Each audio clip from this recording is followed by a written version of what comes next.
Hello, respected viewers. It's George from Ireland. Thank you for coming back to the channel. So this video is about what's happening in the Ukraine war now. We're over 900 days in since Russia's illegal and unprovoked invasion of Ukraine. And winter is coming. The weather's closing in. The snow will start to fall maybe by the end of this month, and it'll be very muddy. It's already getting a bit muddy from the rainfall. Rasputitsa, got a special Russian word for it, making off the main roads almost impassable for all but the hardiest vehicles. And that'll really slow things down for, say, a month. But by the time the ground is properly frozen in December, they can begin to move again, not as easily in the height of summer. So obviously, not quite a stalemate. Russia is still moving forward, but it's slowed. They were moving faster in early October. That's to be expected. You can look on the website of the Institute for the Study of War. It's just breaking it down, hamlet by hamlet, how many how many hundred meters they're gaining. And so there are these fantastical figures: over 1,000 Russian casualties a day sustained. But other sources say that's Ukrainian propaganda. Is maybe half that, like maybe 500 be more realistic, only of which about quarters are killed, like 120, 130. That's still bad considering they're only gaining just a few meters a day. But obviously going forward, that is. But how wide is that front? They're going forward on a 100-meter wide front or a kilometer wide front or whatever in various sectors. So squeezing the Ukrainians out. Now, the Ukrainians have got this difficult calculation to make. How much land are they willing to cede and for how many casualties? Because they can go back quite a long way, but they can't get many more soldiers. So it's attritional warfare. Russia's got the upper hand on that. Their population is 3.5 times greater than that of Ukraine. They're both in a demographic death spiral, some very low birth rates. I mean, Ukraine's like sort of 1.3 per woman fertility rate before the war, lower now. Okay, that's because a lot of younger Ukrainian women have gone to Western Europe. Russia's saying at 1.5, so not quite as bad. Other things.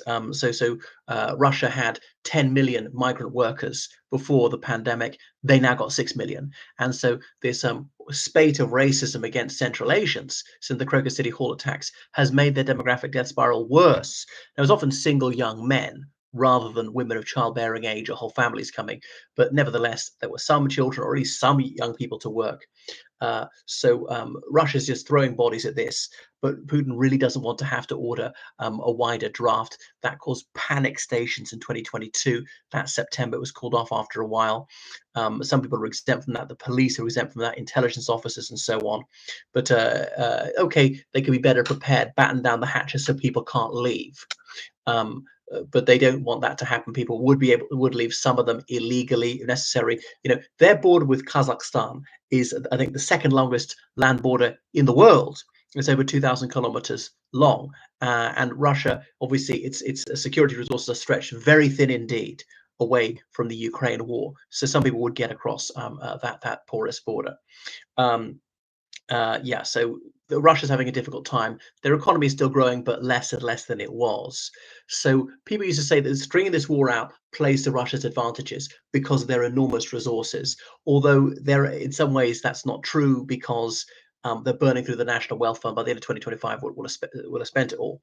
But yeah, Chasiv Yar, Russia's going to take. That's a question of when. If they're to take it within the next week, that's a success for Russia. If they didn't take it to, say, April, that's a success for Ukraine, because you think how many thousands of Russians would have been casualties because of that. And anyone else doing the cost benefit analysis would say, not worth it. But they don't seem to manage to break through. Even they're learning and sending forward troops in penny packets, fives and tens, to seize a building. Can they get enough to then go forward to the next one or something like that? That if a drone strikes, it only kills about 5 of them. It doesn't take out too many of them, things like that. People who've been rushed through basic training have learnt these survival skills the hard way on the battlefield. They've more or less exhausted their supply of prison recruits. But now they've got the North Koreans there. So remember, North Koreans got a regular military of over 1 million troops, and including reservists, they've got something like 7 million. So that's, but basically all military age males and some women too. The North Korea's got a population of not much over 20 million. But we're thinking about South Korea's population problem. So one of the simple ways to solve that is to buy Koreans from North Korea. Korea's enslaved people, political dissidents, religious people in coal mines, and say, we will give you food. or even oil in return for releasing these people. Of course, what the Democratic People's Republic of Korea do would release them would give them double agents, or people are brainwashed or whatever, or people are very ill, or psychiatric patients or something like that. So that might not work. So Russia is trying to take back Kursk, and they are squeezing the Ukrainians out. But clearly, the Russians weren't as spooked as that as people thought. So perhaps the Ukrainians misread the psychology there. I thought the Ukrainians might have been better off to try and break into Russian territory, but as a flanking maneuver to come round. And the Russians are making some small ground in the Kharkiv Oblast, which is in Ukrainian territory. So bombardment of Ukrainian cities has really slackened off. But that could be the calm before the storm. It gets quiet, too quiet. Russia's obviously fairly low on its drones, its rockets, its missiles. Not run out of them by any means, but they'd rather husband them so they can fire a big salvo over 101 night. There's no point in firing like about 10 every night, because that's too easy for the Ukrainian air defense to take down. Wait till you have so many that you'll just gish gallop them. They'll just be bamboozled. It's more than they can cope with, and some of them are bound to get through. So the F-16s, which have been gifted to Ukraine gradually this year, that released several this year. There's a rumor they're going to get up to 50 by the end of the year, by Belgium, the Netherlands, I think it's Denmark as well. That's helping as well, but it's not having a dramatic effect. They came too slowly. Apparently, one's been shot down already.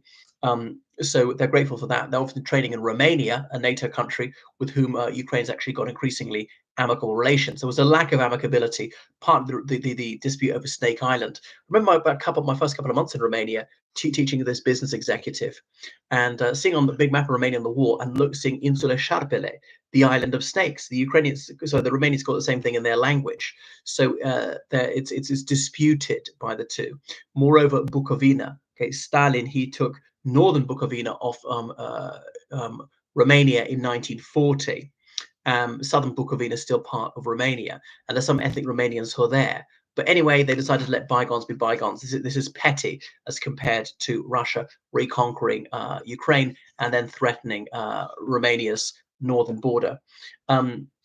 So the deep battle, Ukraine's not doing very much these days, sometimes striking ammunition dumps, sometimes striking oil facilities. I sometimes question the efficacy of that. If they put all the munitions into striking Russian troops, could that really slow them down?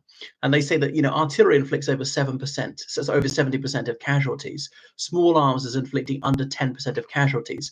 Is going for Russian soldiers, is that worth it? Should they ignore the soldiers and just emphasize taking out the artillery, the rocket systems, planes, even tanks, something like that? I'm not sure. Then Russia would obviously build up more and more troops. Okay, so the Black Sea, actually very little is happening there. Russia trying to interdict